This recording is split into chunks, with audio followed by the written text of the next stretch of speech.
જય શ્રી કૃષ્ણ મિત્રો, કેમ છો બધા? મજામાં?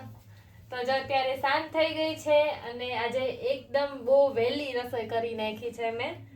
અને જો રસોઈમાં છે ને મેં સરસ મજાના આલુ પરાઠા બનાવ્યા છે. જો કેટલા મસ્ત મજાના બન્યા છે, ગરમા ગરમ.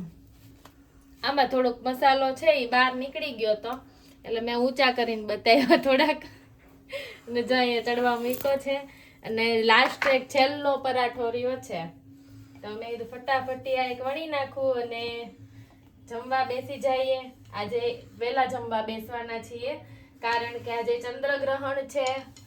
તો ચંદ્રગ્રહણ અમે લોકો પાળીએ છીએ, તો વહેલા ખાઈ પીને નવરા થઈ જાય અને પછી ભગવાનના નામ જપ કરવાના એવું બધું બધા કે એવું કરવું પડે.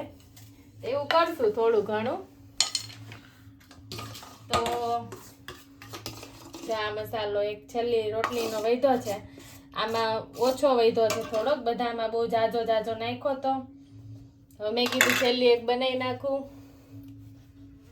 અને આપણો પરોઠો પણ જો મસ્ત મજાનો ચડવા આવ્યો છે. હવે તમને લોકોને આલુ પરાઠા ભાવે ઈ મને કહેજો. ઘણા સમય પછી આજે આલુ પરાઠા બનાવું છું હું. હમણાં તો ગણપતિ બાપ્પા હતા ઘરે, એના માટે નવું ભોજન રોજ બનાવીને ખવડાવતી હતી. અને આજે મેં કીધું લઈને આલુ પરાઠા ઘણા ટાઈમથી બનાવ્યા નથી, તો પછી આલુ પરાઠા કરી નાખીએ. તો જો મસ્ત મજાના પરાઠા આપણા તળાય છે, ફૂલીને મસ્ત મજાનો થયો છે. એમ તો બધા પરાઠા ફૂલા જ છે. જો આ મસ્ત પરાઠા આપણા રેડી થાય છે.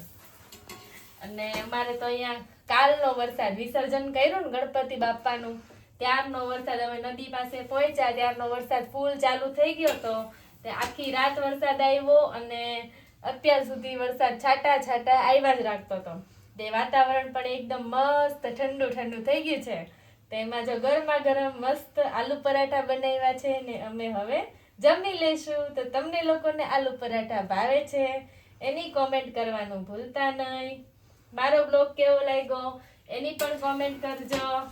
અને આપણો આલુ પરાઠા રેડી થઈ ગયા છે, તમે જોઈ લ્યો. તો આલુ પરાઠા કેવા લાગ્યા એની પણ કોમેન્ટ કરજો. આવતા બ્લોગમાં ફરી મળશું, ત્યાં સુધી બાય બાય, ટેક કેર.